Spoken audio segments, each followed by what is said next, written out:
Time to start. It's time to start.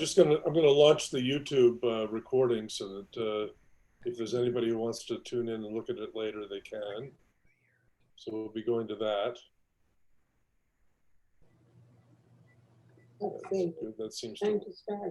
that seems to it's time to start. I'm gonna launch the YouTube recording so that if there's anybody who wants to tune in and look at it later.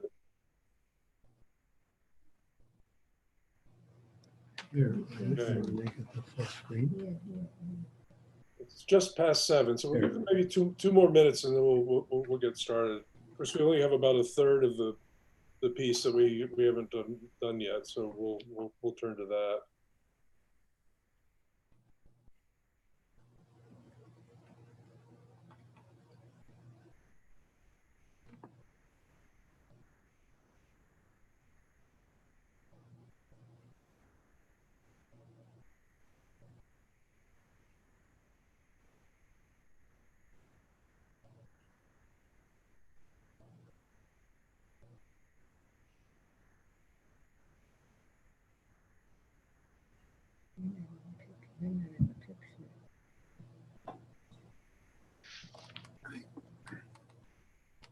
There you go.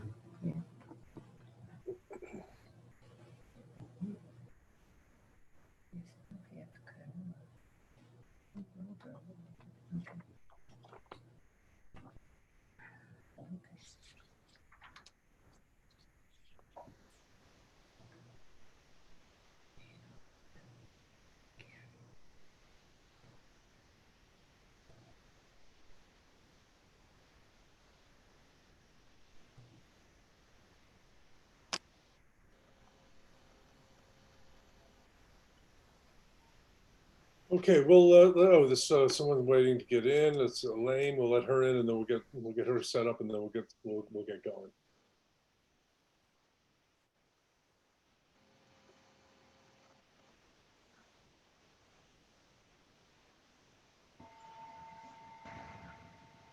Hi, Elaine. Welcome.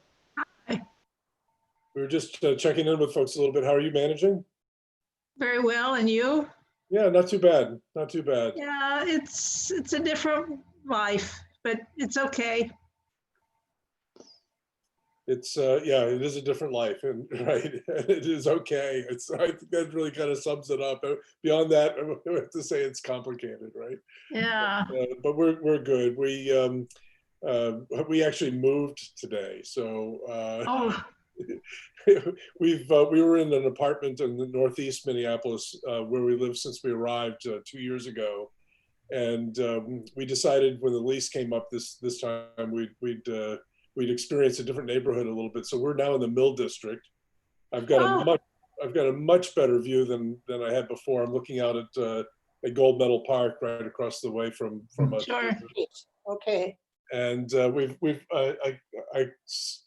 just show you it's boxes. Oh, isn't it homey? That is really cozy. Yes. So we're if I'm a little tired and disjointed, it's because we've been kind of at this since about 6:30 this morning. But Wow. it went smoothly, and the crew we had was really great. So no Very complaints good. there. And we're looking. We're really. I'm already enjoying the new place in the neighborhood. It's much quieter and very serene, very spiritually really fulfilling. So. Oh, good. Yeah, so it's really it's nice. Hey, So Linda. I'm sorry. Go ahead. No, go ahead. Linda, hello. Hi. And Neil, I got your email, but I haven't read it yet. I had to come here. Okay. It's actually really nice to have a smaller group because you can. I'm going to leave you all unmuted, unless you're really just like jumping in there. So feel free to to speak up when you like, or if you prefer to mute yourself, you're certainly more than welcome to do it. But I take it that everybody by this point kind of more or less knows each other. Some of you quite well, I'm sure. Yeah. We do. Good. All right, well, let's get started. I just have to have half an eye on whether someone joins us late, because if they're left in the waiting room, I don't want to lose them. But we're of course, this is Heretical Teachings of the Talmud. In the very opening session, we raised the question about whether that's heresy is even a category for the rabbis, because of the essential kind of here's Joseph, the essential kind of multivocal nature of our tradition. It not only invites, but embraces and values a multitude of different opinions. And so the rabbis took that really quite seriously. And as we saw in the first session, Elu ve'elu divrei Elohim chaim heim, that both these and these are the words of the living God. So it's not just that we tolerate difference, we lift it up and we celebrate difference, and we express our value for a variety of different opinions. And so it leaves the question of what would constitute heresy. And I think that the piece that we're doing right now, that we started last week and that we'll conclude tonight, is maybe the closest thing we get, well, other than Elisha ben Abuya, who was also, as you're about to see, Eliezer is going to get excommunicated in the next verse that we're going to look at together. Elisha ben Abuya was also excommunicated, and so I think that in terms of heretical behaviors, maybe rather than heretical beliefs or thoughts, maybe where it lies. In other words, not being a creedal religion, we tend to have a high level of tolerance for what people believe about God, about life, and even in the privacy of your home. Although the tradition certainly expected that the Jews would be Shomrei Kashrut, keeping kosher, and also Shomrei Shabbat, that they would be Shomrei Shabbat, and they would be keeping Shabbat. There's no evidence that there were ever any punishments that were doled out or for people that violated those principles, as long as they were doing it in private.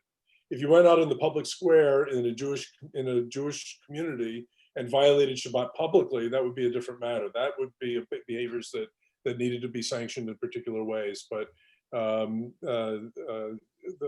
there's no evidence that at any time in history that these behaviors were, as long as they were conducted in the privacy of one's home, were sanctioned. But in the area of belief, in the area of deed and certain behaviors, we certainly have a kind of norming. And we saw that in the Ta'anit piece that we did on the first evening. The question was, on which day do we begin to say the prayer for rain, remember? And there's this wonderful debate between Eliezer and Rabbi Yehoshua about that question. Ultimately, it needs, even though both opinions are valued and have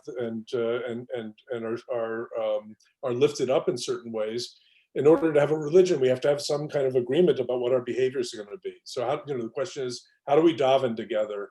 Well, we can daven together if we believe differently, but if we need to be able to adopt a common practice, at least in many areas, if not most areas, in order to be a cohesive group of people that defines itself as a kind of as a people with a religious expression. I'll put it that way. I think it's a mistake to think about Judaism as being a religion. That's way too narrow a concept for what we are as a people. We are a people that has a religious expression. We also have a national expression in the state of Israel. We have a language. We have actually languages, right? In addition to Hebrew, also Yiddish and Ladino. Those are expressions. We have ethnic expressions, but we can't be limited to any particular race, because we know we have Jews of color. In fact, we even before that became a term of art in our own society and culture. All you have to do is to look at where Jews have lived over the period of history, and it's no coincidence they often look like the people that they lived around. So I've met Jews from India who are racially or ethnically Indian. Jews from from Europe look like Europeans, and etc. So Judaism I think we're best defined as a people with a variety of different expressions of our peoplehood, and we norm certain behaviors in order to be able to live with one another as a people. And then it's worth a footnote just to say at this point also that we weren't always living by the same norms. Ashkenazi Jewry went in one direction with the Shulchan Aruch. That's actually Sephardi Jewry went a certain direction with the Shulchan Aruch. The glosses on the Shulchan Aruch, the Code of Jewish Law from the 17th century, was the glosses on them were the way they normed Ashkenazi behaviors, and they were different. The Ashkenazi Jews prohibited having multiple wives in the 15th century, but in Sephardi Jewry kept the practice of polygamy until the 18th century. So we've always managed to find a way to be cohesive as a people, even if we didn't normalize all of the same kinds of behaviors.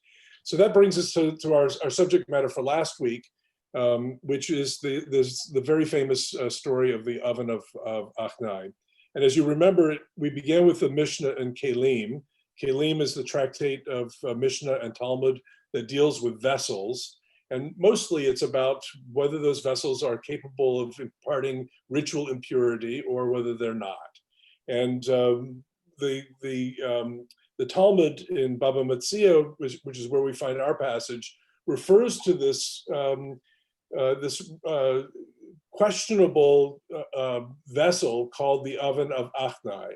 And it conjures a reason why it was called Achnai.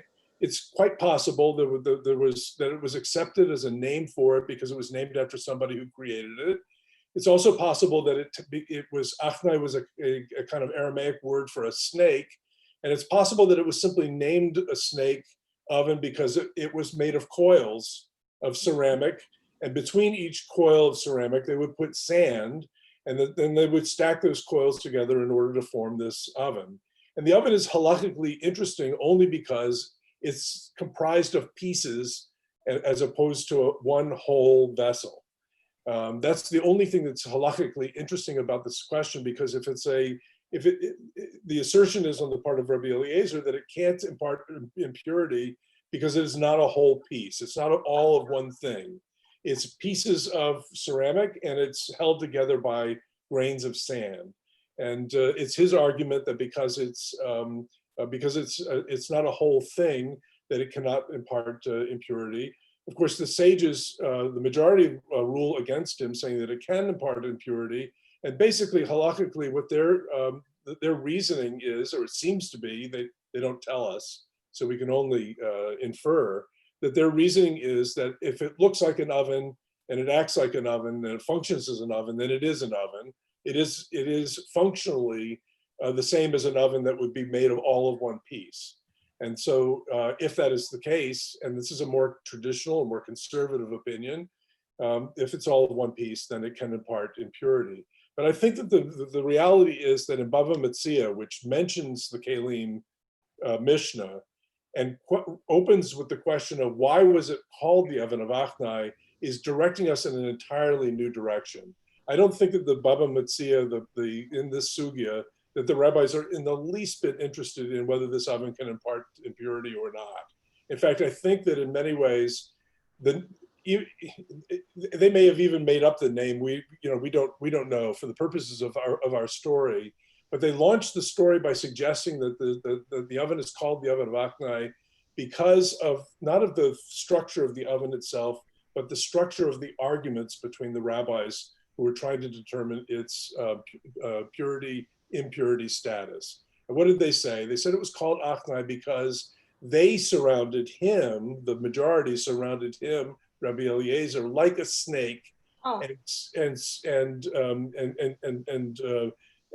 surrounded him with words, and ruled it impure. So we have the image now of a boa constrictor that is wrapped around this one man, and they are squeezing the breath out of him, right? And so that's where we began, and from there everything seems to be about the nature of the argument as opposed to the essence of the argument.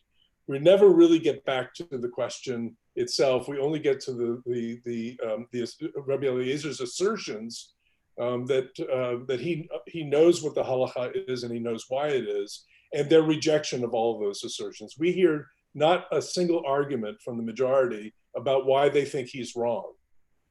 As I said, it leaves us only to infer what even their organizing principle is regarding the ritual impurity or lack thereof of this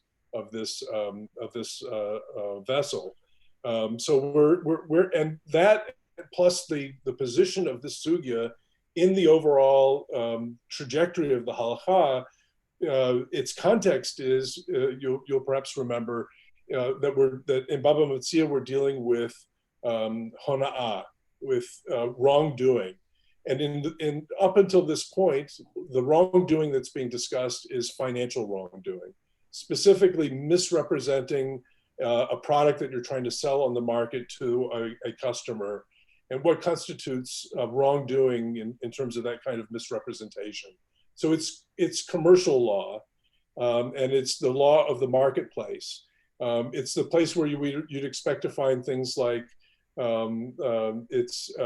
it's wrong to represent the wrong measures. In other words, to say something, to have your thumb on the scale, as they used to say in the deli, right? This is where in this section of Baba Metzia is where those laws would be dealt with. And along comes this one and introduces an entirely new subject based on the repetition of the statement or the law in the book of Leviticus, in the Holiness Code, which repeats the idea that you should you should commit no wrongdoing. And the rabbis jump on that and they say there must be additional kinds of wrongdoing in addition to commercial wrongdoing. And the wrongdoing that they're talking about is wrongdoing with words, right? And they used to say when I was growing up, sticks and stones, that expression, sticks and stones may break my bones, but words can never hurt me. It couldn't be further than the truth. In fact, the opposite is true. Sticks and stones, yes, it hurts, but generally speaking, usually you heal from that. But with verbal wrongdoing, words can really hurt, and they can do a kind of damage that's very, very difficult to undo. And so I think my overall sense is that this sugya operates as a kind of a cautionary tale about the power of words and how careful we need to be that the words that we employ, the things that we say, the way we argue with other people doesn't cause harm. And the question, I think, what I'd love to hear from you when we get towards the end of the sugya, maybe conclude it, is what constitutes harm by words? What does that look like? How do we know when we've done it? And I would draw on the common wisdom here in the room with comments about that. So that's kind of where we're at. I'll just review really quickly so to get us up to the point where we'll jump in again.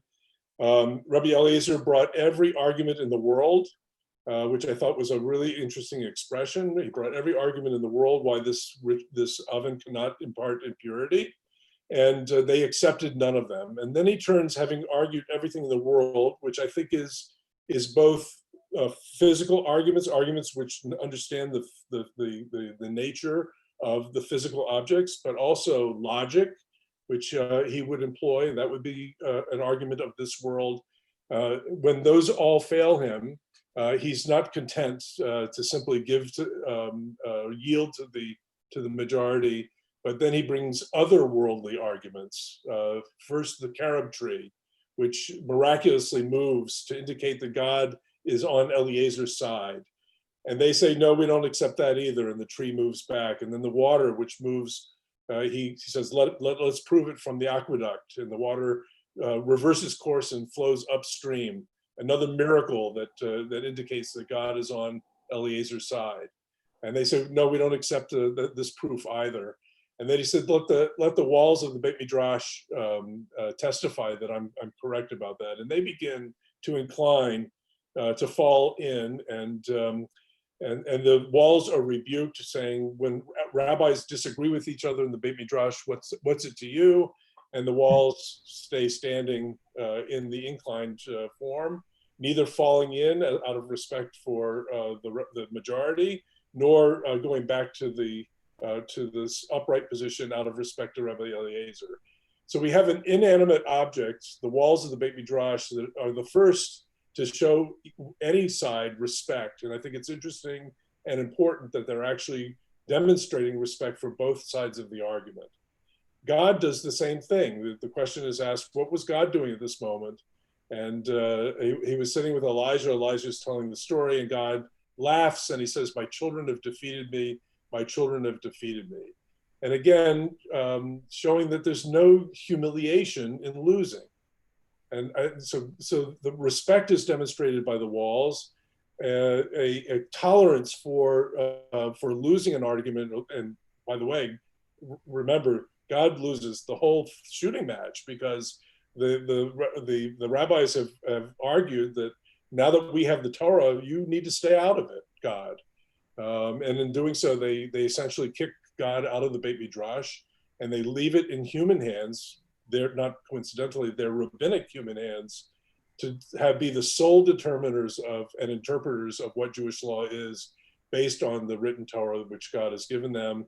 They've elevated now the oral Torah, that's their own creation, and wrested control over the meaning of the written Torah by being the ones who write all the rules of interpretation, et cetera, et cetera. So that's kind of where we stand. And as I mentioned last time, it would be lovely if the piece stopped here, because we could celebrate as liberal Jews that the meaning of the law is in our hands. It means that conservative Judaism, can rely on the opinions of its Beit Din, both the majority and the minority. We can do Zoom on Shabbat now because we have the authority to determine that, et cetera, and so on. But the reality is that the story doesn't end here.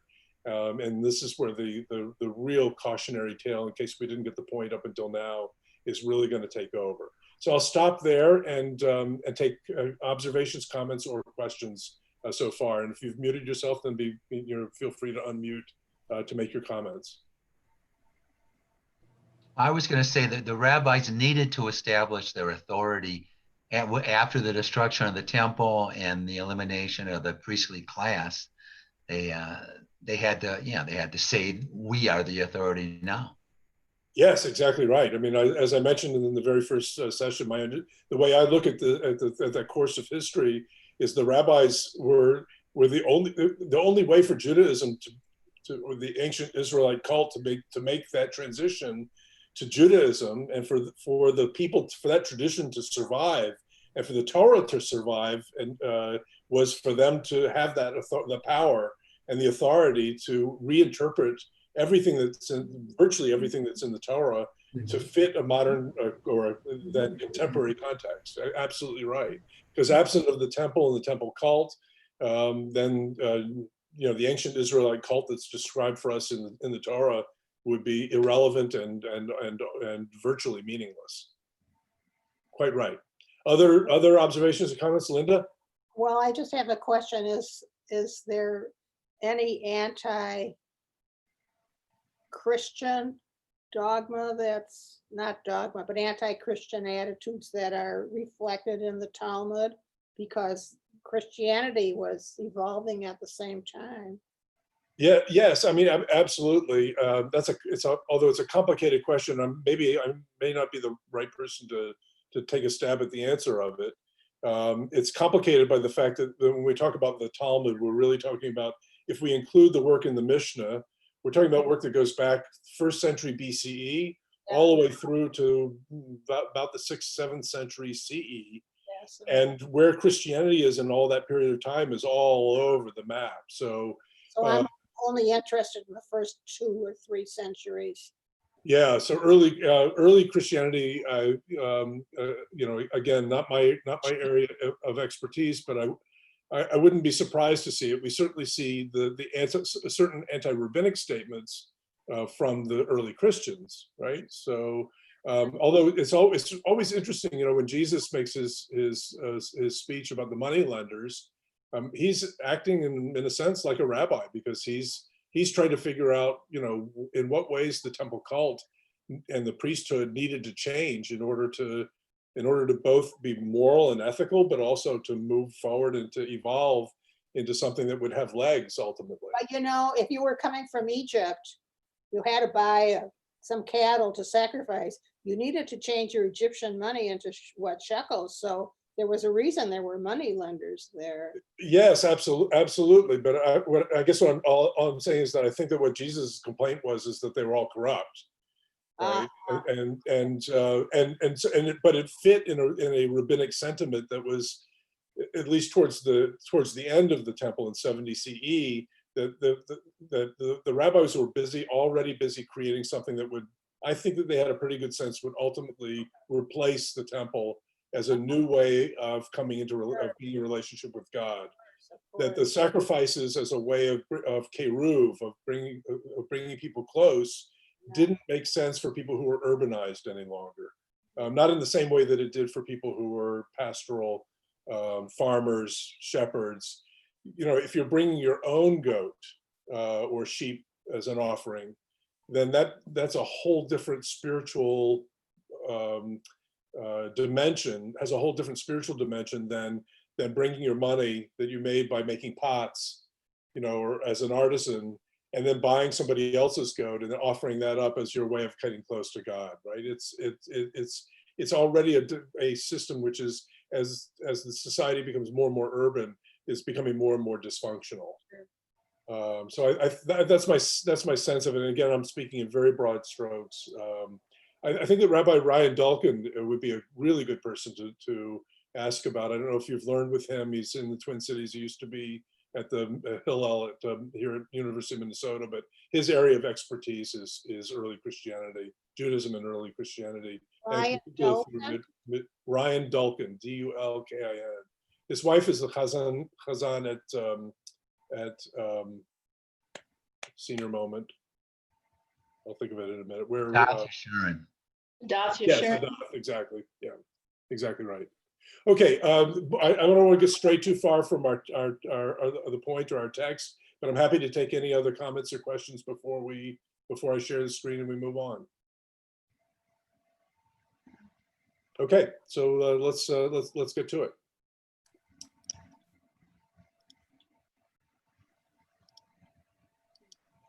Let me just rearrange a couple of things on my screen so I can see you and the text.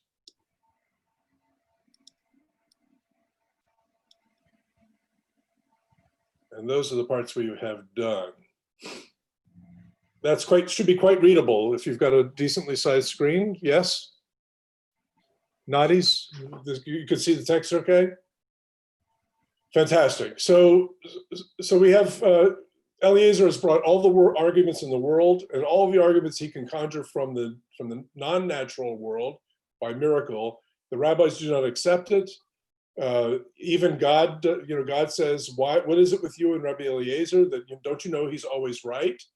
And they said, God, you have to stay out of it. The Torah is ours, and in the Torah it says, incline towards the majority. This is a majority rule issue. The majority has ruled, and it should have all ended right there. But we're dealing with a case here of intransigence and fanaticism.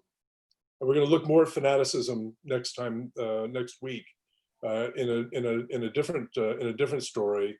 But these two positions are deeply, deeply entrenched, and what we don't have is what the Beit Midrash is trying desperately to teach them, to respect one another in their arguments. And what God is trying to teach them, letting go and letting the other win should not be a source of humiliation. If you have sufficient humility and respect for the other, it should be easy for one or the other party to let go.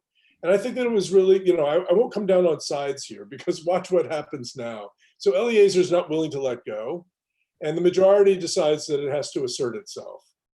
Do we want to read a little bit of Hebrew, or do we want to just focus on the English for time's sake? Let's just go with the English. Okay, will do. And Elaine, will you read for us then? Oh, okay. At that, since you voiced an opinion, we'll go with you. At that time. Amaru Oto. Oh, you want me? Okay, I'm kidding. At that time, they brought all the objects which Rav Eliezer had ruled were pure, and burned them, and voted and banned him. Okay, so we're going to take this like line by line. So they brought all the objects, so we're not talking about the oven anymore. We're talking about every ruling that he gave on ritual purity or impurity with regard to the objects. Anything he said was pure, which is a lenient position, right?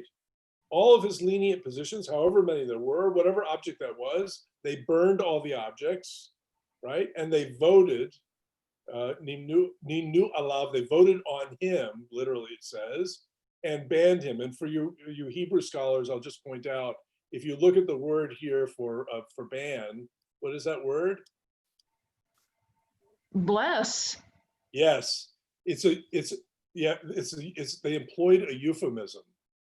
What they did was so bad it was unspeakable. The editor wouldn't. What they did was they excommunicated him, right?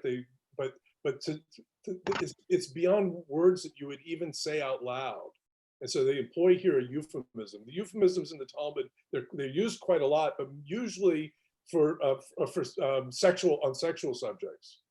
They'll use euphemisms. But here, uverachuhu, right? They literally they blessed him, but it means the opposite. They banned him. Okay. Go ahead, please, Elaine. Oh, they said, who will go and inform him? Now, this is I'm sorry. I just do this a lot. I just unpack it. I'll just unpack it as we go.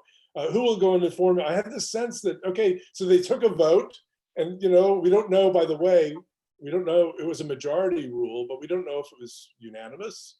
We don't know if anybody disagreed. We don't know can you imagine if this was a Beth Jacob annual meeting? Well, I don't know how your annual meetings are. I know at my congregation, they lasted hours upon hours upon hours. I see the agenda. Oh, no.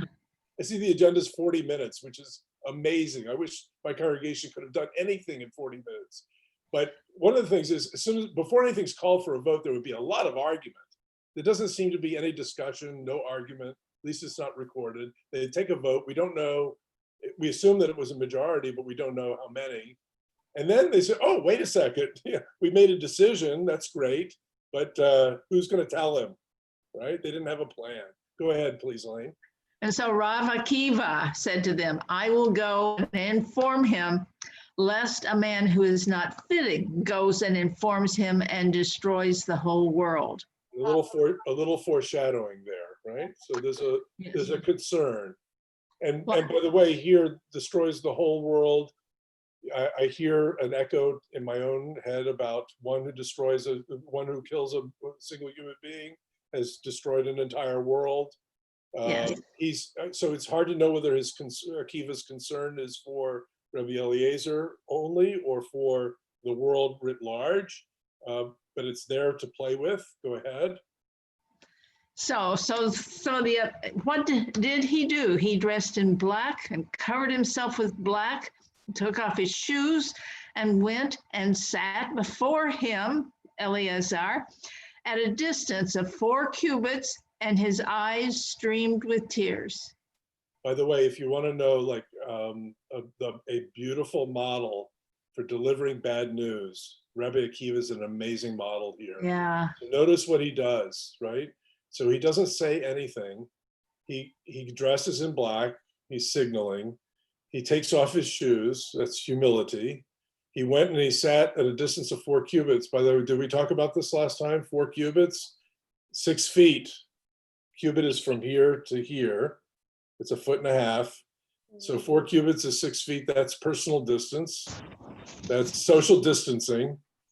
He respects Rabbi Eliezer. He's respecting Eliezer's space. That's a Rabbi Akiva. I'm sorry. I hear somebody talking, but I'm not sure who it is. Sorry, it's my spouse, but Oh, okay. No, it's no problem. I thought there was. I thought somebody was. just the idea of the social distancing. It's how we also do Shiva, where we don't say anything until the mourner says something. So Quite right, Yosef. Exactly, and notice that's also the dressing in black. It's also taking off the shoes. He's sitting. My sense is that he's sitting on the ground, and he's at a distance. Okay, so let's continue here. So Rabbi Eliezer, indeed, as Yosef says, is the first one to speak. Elaine? Rav Eliezer said to him, Akiva, why is this day different from other days? Yeah, bro, what's up? Something's wrong. He said to him, it seems to me that your colleagues are keeping separate from you. And now we're talking about Eleazar. His eyes too streamed with tears, and he took off his shoes and removed his seat and sat on the ground. Okay. So here we definitely, this is definitely Shiva, right? So for Eliezer speaks first. He says, what's up? And Akiva says, again, very beautiful. He doesn't say they voted and banned you. It's the colleagues that are keeping a distance from him. It's almost he puts it in a passive kind of language so that it doesn't feel like a direct attack. Well, it's shunning. It's definitely shunning. Yes, it's shunning, but there's a different. To me, there's a different feel between shunning, turning your back on somebody and going the other way, as casting someone out. Well, maybe. And Elaine, you're right. I mean, it is both and here. I'm just saying that I think they both would hurt. Sure. Well, look how he reacts, right? So he also breaks down into tears. He takes off his shoes and removed his seat, and he sat on the ground. So what does this indicate? Mourning. It indicates mourning. What else? Acceptance. Acceptance. He's accepted the punishment. He's accepted the ban. He doesn't put up an Really? argument at this point. Oh, He doesn't put up a fight. Huh. I don't know that he has an argument, but so sometimes we have to accept what's happened. So yeah, he takes off his, so he doesn't just cry, that's mourning, but he takes off his shoes and he removes the seat, and he sits on the ground as one who's been humbled by this ban, this excommunication. And now what happens? The world was smitten in 1/3 of the wheat, 1/3 of the olives, and 1/2 of the barley. Yep. And some say that even the dough in the hands of women swelled up. I'm not sure of that image. Well, yeah, that's kind of hard, right? You're talking about the image of the dough? Yes. So, yeah, so one of the questions about the dough is it foreshadows the end of the story, in which Rabbi Eliezer's wife gives bread to a poor person. And so I think that the writer of this, or the teller of this tale, this was probably told orally originally, wanted to foreshadow and introduce that. By the way, Jeffrey Rubenstein, this is actually his translation from his book, does a wonderful analysis, a structural analysis of this story. And I'll touch on a couple of points that he makes, but I would refer you to his book. It's in the bibliography that I prepared, so you'll have it there. I think it's called Talmudic Stories, but it's really quite a nice volume. I would also say that since I've retired and I moved to Minneapolis, I've taken up baking a little bit. I've been baking challah on Fridays. And well, you want dough to rise, right? But you don't want it to rise when you're kneading it. That's not the time. You're working the dough to activate the gluten. You're punching it down, yeah. You're punching it down, right? So that it may be a reference to that. Neil, you have an idea here? Yeah, it's interesting that they're using this this technique of these otherworldly events that are happening, just like they did with the water and the carob tree. Now it's the crops are being destroyed. It's like God is involved in this story. Yes, exactly. So this is that's quite right, and it's very important to the story, because what happens is, well, let's read a little bit more. In fact, let's read down to the end of the story. I want to come back to this and just one idea. It's trauma. It's like yeah, but but Rabbi Eliezer isn't actually doing this, right? he's not aware of his power, but everybody else feels this trauma, that because of this discussion. Okay, yes, all right, good. Let's take these ideas, let's leave them on the table, and let's continue as as the plot sickens, as they say.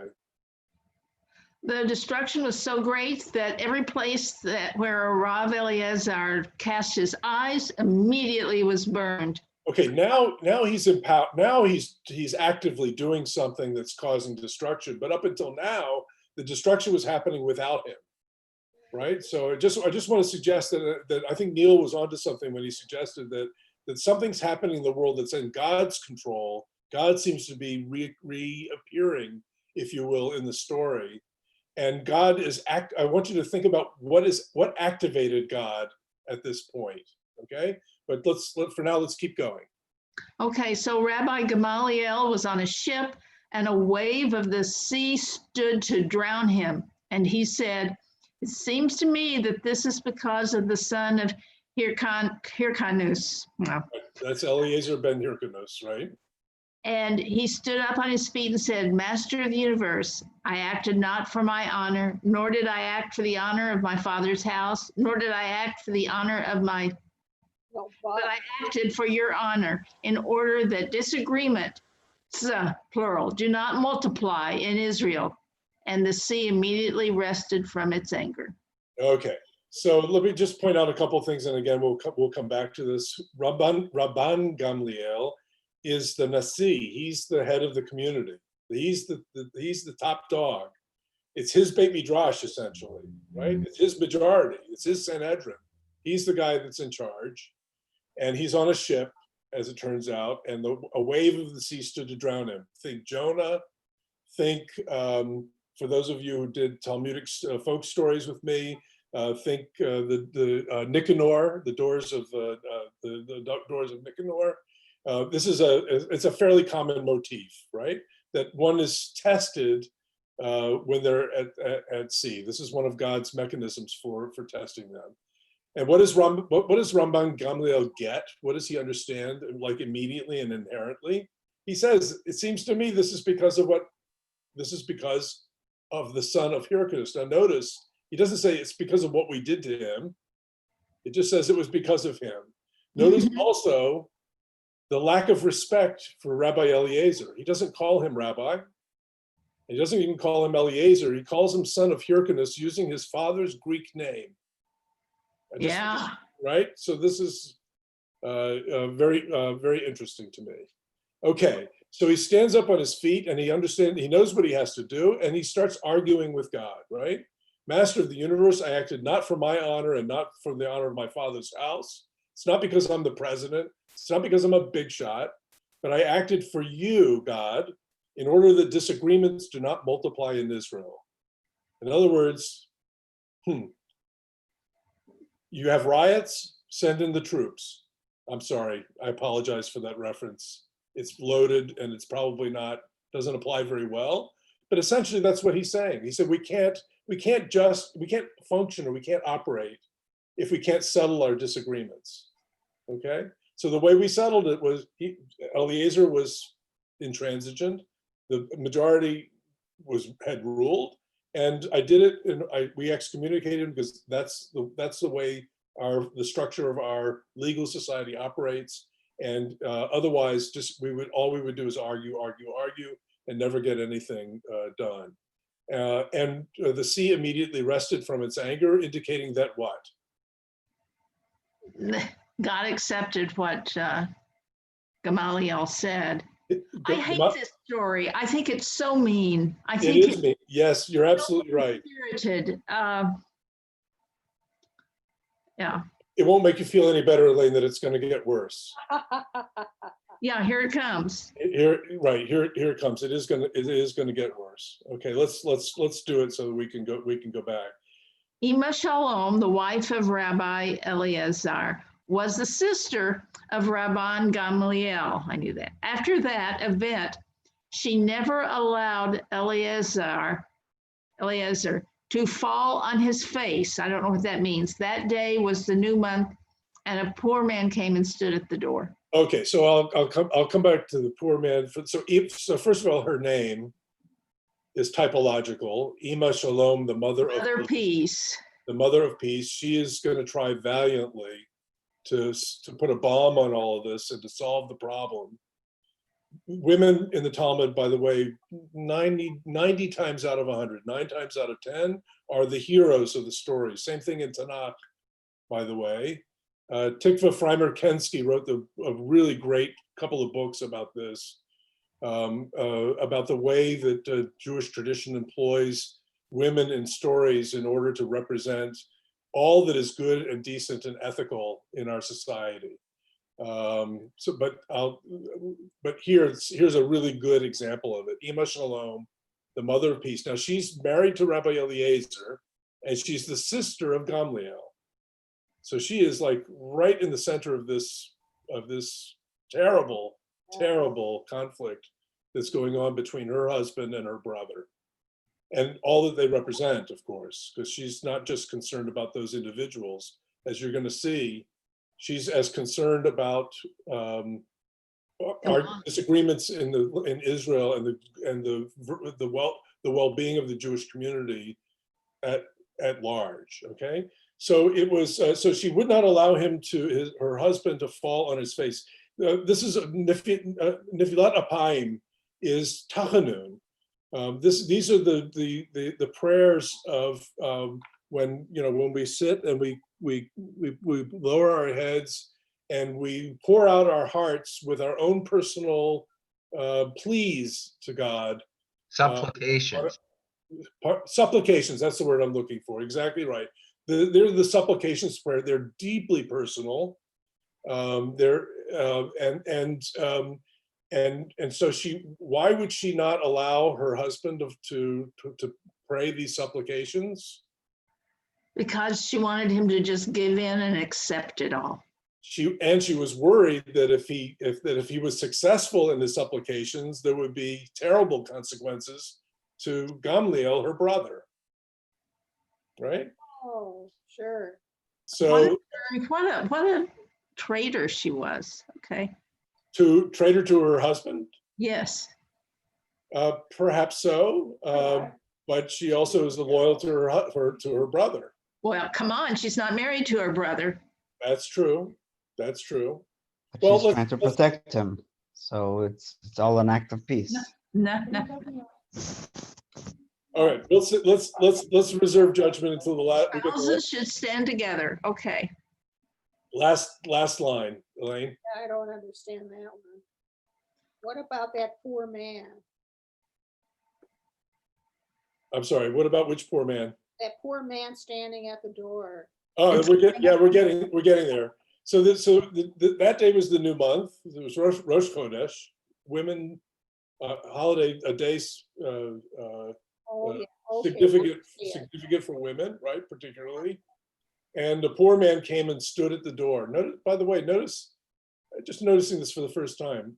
The poor man doesn't call out. One of the tremendous concerns, and elsewhere in the Talmud, I think it's in Baba Batra, the definition of community is a community is not allowed to construct physical barriers that prevent the poor from calling out to ask for alms, to ask for assistance and support. The sugya there talks about the creation of gated communities, which are permitted in order for the protection of the community, but not to the extent that they make it impossible for the poor to solicit help. Huh. We'll do it another time. It's a really great little sugya, and it's wonderful to talk about in terms of what the essence of a community really is.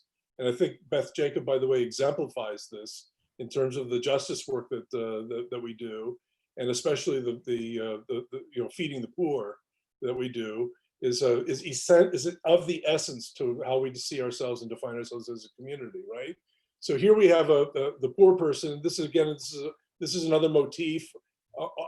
Often it's Elijah, and maybe this is Elijah. I don't know. It doesn't say. Elijah did appear earlier in the story, so maybe there's a function there.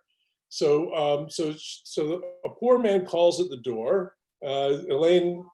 While she was giving the poor man bread, she found that Eliezer had fallen on his face, and she said, "Stand up, you have killed my brother." Okay. So meanwhile, the brothers, Gamliel, as far as we know, is still in the ship, right? It's Yeah. not like he's in the room, right? So she goes and she does this mitzvah, incredibly virtuous mitzvah of feeding the poor. And while she does that, Eliezer is able to get his prayer in, his supplication, right? So he falls on his face, and she sees that happening, and she knows immediately. She just knows that he caused the death of her brother. And here's the confirmation. Go ahead, Elaine. The shofar blast went out from the house of Rabban Gamaliel, signaling that he had died.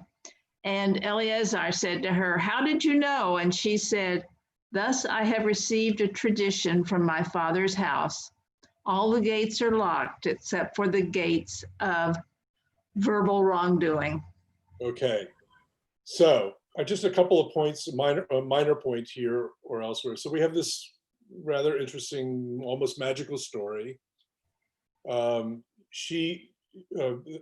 Shalom is incredibly perceptive, and it's not just that it's not just that she has an instinct that this might have happened. She has studied Talmud, she studied the tradition, and she knows, because she learned the Masorah as it's been handed down in her household. So it seems that the way she was raised in the same house as Gamliel, right, that she also had an education in rabbinic literature, and certainly at least in Mishnah. And she had learned a tradition that had been handed down to her that led her to understand that by praying his supplication, Rabbi Eliezer had caused the death of Gamliel, because she said, "The tradition that I received from my father's house is that all the gates are locked except for the gates of verbal wrongdoing, sharei ona'ah," meaning the gates of prayer. We know the gates of prayer are open and they close, right? Ne'ilah at the end of Yom Kippur is an assertion that the gates of prayer are closing. We have time, they are time limited. That God is not always available to hear prayer generally.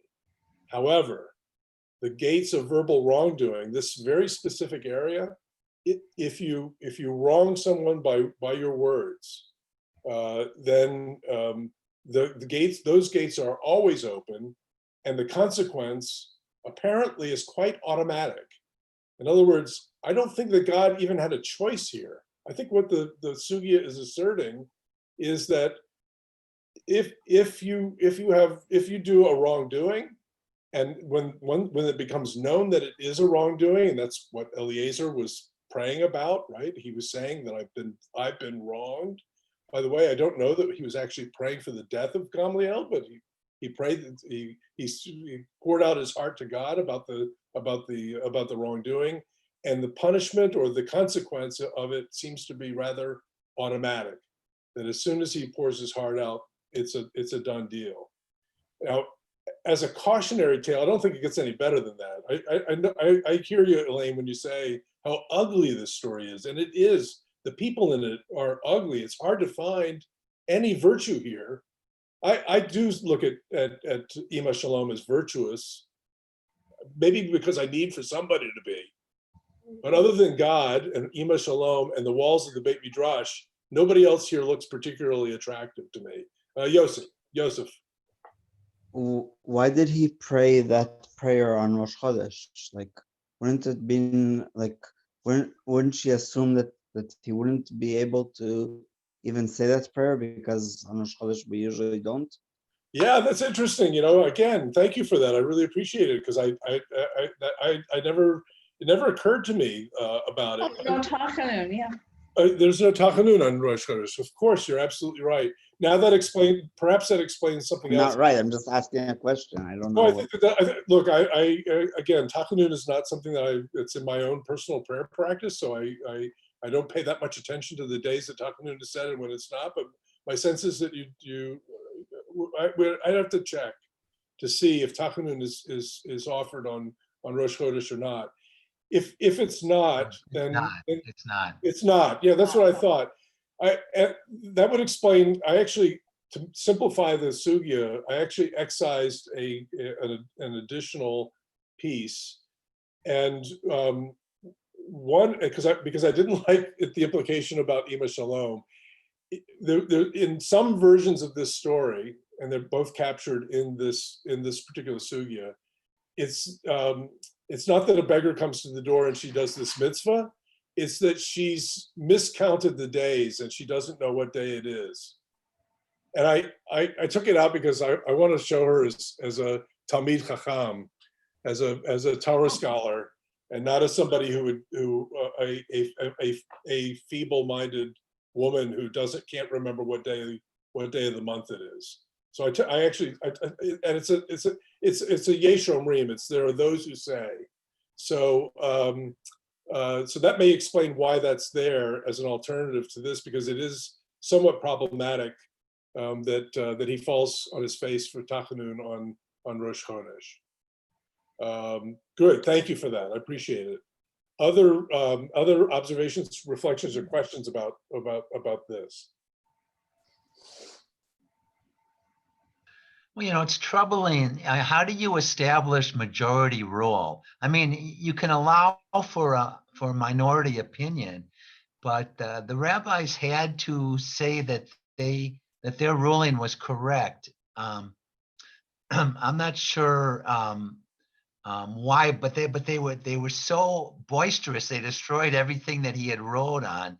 It's like they were almost like a mob. Now I've never seen the Talmud, rabbis act like this. It's the tyranny of the majority, right? And it's something. This is a great cautionary tale for that whole idea. We as democratic society, we lift up the majority rule as this great thing, but it's the majority can be quite oppressive, quite easily oppressive. So I think that's a part of the caution here that's inherent in this story. And again, what I love about the story, if I love anything about it, it's a really great example how they're both right and they're both correct. The majority does rule. I mean, that is the rule. And Eliezer, we know he's correct because God always, every time he had a chance, God would indicate that that Eliezer's opinion was correct. I mean, the bat kol comes and says, "What is it with you people? Don't you know he's always right?" And so it's the insistence on Eliezer's part and he's correct, but he's wrong. And they're correct, but they're wrong. In other words, they both have a valuable and correct argument, and their intransigence makes them absolutely dead wrong. And that's what's tragic about this story, is if only they would listen to the walls of the Beit Midrash, if only they would follow God's example. Of course, it's easy for God to say, my children have defeated me, but what we're supposed to learn from that is that there's no humiliation in losing an argument. There just isn't. Yeah, the walls were the most respectful part of the story. I was going to say, it's funny that Ramban Gamliel, he lectures God and says, "Do you want disagreements in Israel?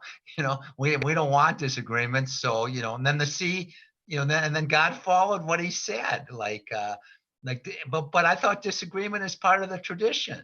Well, the question is, disagreements are essential to the tradition, and so he's again both right and wrong. Disagreements are essential to the system. Then we need to understand that the way we manage our disagreements is crucial, right? So if disagreements are handled badly, they are corrosive and destructive and even dangerous. And yet, we can't live without them, right? We need to be able to value them. Elaine? Yeah, there's an art to being a generous winner. When majority rules and you've got it your way, you really don't have to rub somebody's nose in it. You can, in many ways, find ways to soften the blow, so to speak. Right, and I think that's a kiva in the And story. these right? guys did not do that. Right. No, I think it's a kiva in the story, and we don't know whether Akiva voted to ban him or not ban him. But given that that was the decision, at least he found a way not to further humiliate his colleague, which is why he says, "I'll go, because if anybody else goes, it's really not going to go well." Right. Right. And he does demonstrate a very compassionate and human way of delivering a really, really terrible message. Absolutely. I see that we're at 8 o'clock. Are there other comments or questions before we sort of bring it to a close? Yeah, I was going to ask you, isn't there another story about a guy who's invited to a party by mistake and then shows up and Oh, baseless hatred. is it Kama and Bar Kama or somebody Yes, like yes, that? yes. Are we gonna study Kamsa and Bar Kamsa. I don't know that I mentioned it, but yes, exactly right. Kamsa and Bar Kamsa, and they're like brothers, right? They live on two sides of the hill, right? And yes, that's another one that becomes a disagreement that spins out of control. I think that for me, the other value of this story, and I just want to again say that I hear what Elaine is saying about how ugly this is and how difficult and awful a story it is, and on that account. And at the same time, and on the other hand, I don't think there's a better example of how much we need to value opinions that are not our own. I just think that when it comes to that, every time I read this story, I find myself drawn to one side or the other. This is a phenomenal reminder that the way we read Talmud, at least, and probably Torah, and probably a lot of non-Jewish literature as well, is to try to not to try to put ourselves in someone else's shoes. I don't know that that's possible, but it is possible always to look for the value embedded in an argument with which we profoundly disagree. And I think that that's, I mentioned last time, I think that right now, the obvious one that comes to my mind is COVID-19 and how fast do we open? Right? Do we protect human life? Absolutely. Do we need to re-energize the economy? Yes, because otherwise we'll have people that are unemployed, poor, and without health insurance, and we'll lose them. Right? So these are two arguments that I flip-flop back and forth every day on where I'm at with all of that. And I think that the same may be true with other arguments now that have been raised in our own community about George Floyd. And the question of what we do about, is it reform the Minneapolis Police Department, or is it defund, scrap it, and build something new? I think that I hope that people don't rush to fixed points of position on these kinds of arguments, but at the very least, in arguing with one another about them, that we recognize the value and the worth of the points of view with which we disagree, and we respectfully acknowledge them. And again, the model here is the model of Hillel and Shammai. Why did the law always go according to Hillel, even though these are the words of the living God? Because Hillel recognized the value and the worth of the arguments of Shammai, taught them, and then offered their own points of view with humility. And I think that we desperately need in our society today the ability to kind of regain that. And what better people than the Jews to kind of like spread that word as best we can. That's I apologize for the sermon. It's really hard as a rabbi to get out of the habit of doing that. But I hope that you find the text empowering and meaningful and maybe even inspiring. No apology. Thank you, needed. Rabbi. Yasher Koach. Baruch Tia. I don't know. So next week, I think that next week on tap is Shimon Bar Yochai and the cave. There's another Eliezer in that story. That's not this Eliezer, but it's Shimon Bar Yochai's son. And we'll explore the question of religious fanaticism and the tension between religious fanatics and the real world that we live in. Should be fun. Yeah. In the meantime, please do your best to stay healthy and safe. Have a good week. Thank you, Rabbi. Thank you. Yasher Thank you. Thank you. Appreciate it. Thanks, Rabbi. Thanks. Welcome. Bye now.